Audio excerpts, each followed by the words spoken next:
Talhaferro, sim, agora é réu no Supremo Tribunal Federal. Primeira turma decidiu de forma unânime. Esse é um personagem que foi alçado a baluarte aí da extrema-direita como alguém que poderia desgastar Alexandre de Moraes. Será? Vai responder aqui. A gente vai fazer essa pausa muito rápido e volta já já.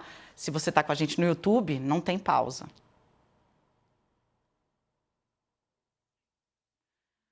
Graça, vamos falar um pouco, só introduzir aqui o assunto Eduardo Talhaferro.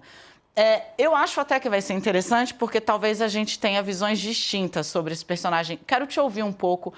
Este é o homem. Vou relembrar aqui rapidinho, né, só quem é o personagem. Ele era assessor do Tribunal Superior Eleitoral quando Alexandre de Moraes era presidente do TSE. Como ele para lá? Ele foi indicado por um outro ministro ao Moraes como alguém que tinha expertise em buscas digitais, né, um trabalho de investigação digital. Como fake news e rede social já era um problema gigantesco àquela altura, o Alexandre de Moraes olhou o currículo e falou: obrigada, amigo, vão então aqui. E tá aí o pepino imenso que virou. Mas o Talhaferro, ele em termos de provas, por exemplo, para instruir um processo, um indício mais robusto de que o ministro de alguma maneira agiu de má fé, e isso, por enquanto, não apareceu, então a gente né? não vai discordar. Achei que ia discordar. Isso por enquanto, não. Eu acho que o ministro Alexandre de Moraes, ele é alvo de uma série de críticas que são muito bem feitas e muito pertinentes. Por exemplo, no próprio processo do Bolsonaro, eu acho que nas audiências, os advogados de criminalistas falam isso, nas audiências ele atropelou muitas vezes ali o Código de Processo, do jeito que ele do jeito que ele inquiria os réus. Isso é uma coisa, acho que é uma crítica super legítima. As do Talhaferro, acho que ainda falta substância. A gente vai ter oportunidade de, daqui um minutinho, tratar desse assunto com toda a densidade que ele merece, né? Mas por quê? Porque uma espécie de balão de ensaio que vem sendo utilizada, né, para mobilizar uma base, uma ala mais radical, que pode se impressionar com muita espuma e, no fim, densidade mesmo, ilícito, quebra de protocolo.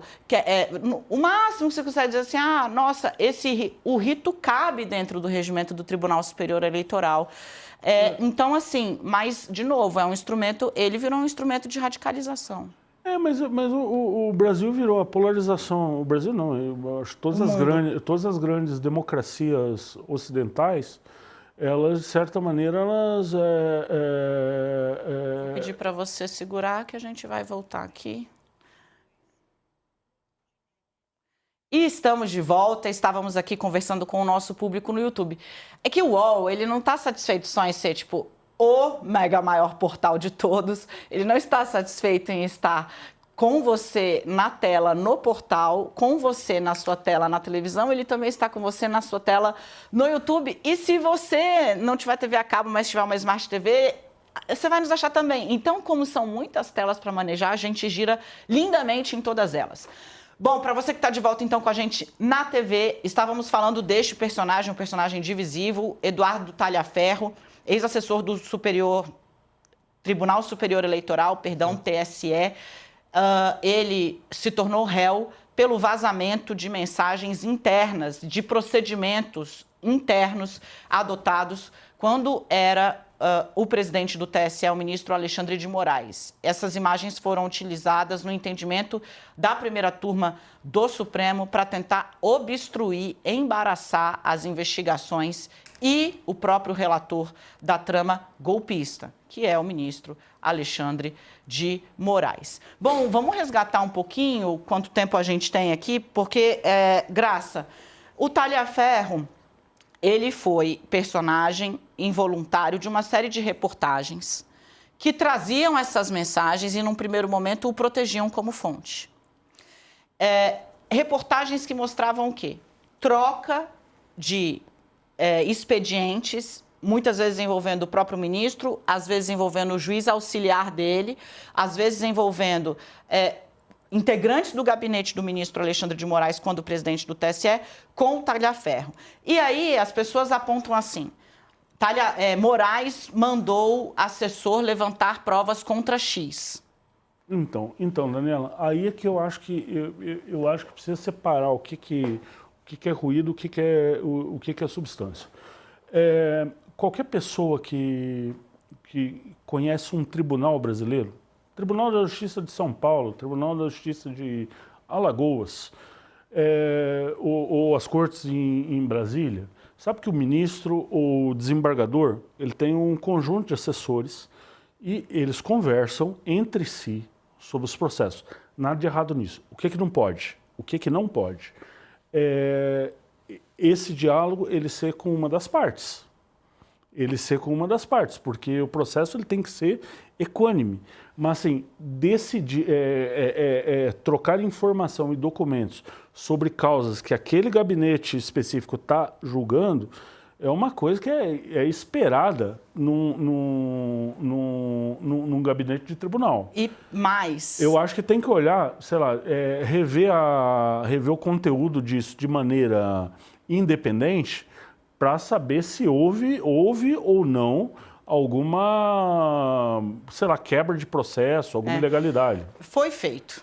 Isso foi feito. Por quem? Pelos jornalistas, militantes de lá ou de cá? Não, pelos juristas. Se você pegar qualquer criminalista, não teve um renomado para dizer. Por quê? A gente tem um minutinho só. Além do que o Graciliano falou, tem uma diferença que não pode ficar fora desse cálculo. O Tribunal Superior Eleitoral, ele se difere de toda e qualquer outra corte do país, porque ele tem poder de polícia. Claro.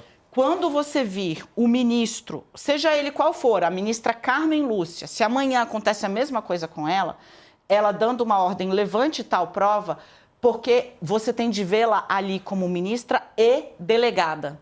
Quando você dá queixa na polícia, você espera que o delegado vá investigar. Este é o papel de um integrante do Tribunal Superior Eleitoral, o que esvazia de todo a tentativa, talvez, do Talhaferro de... E assim, a melhor coisa para a transparência do processo são as partes. São as partes, assim, alguém que se sentiu prejudicado, ele tem toda a possibilidade do mundo de alegar isso em sede de juízo e ver se aquela prova resiste ou não.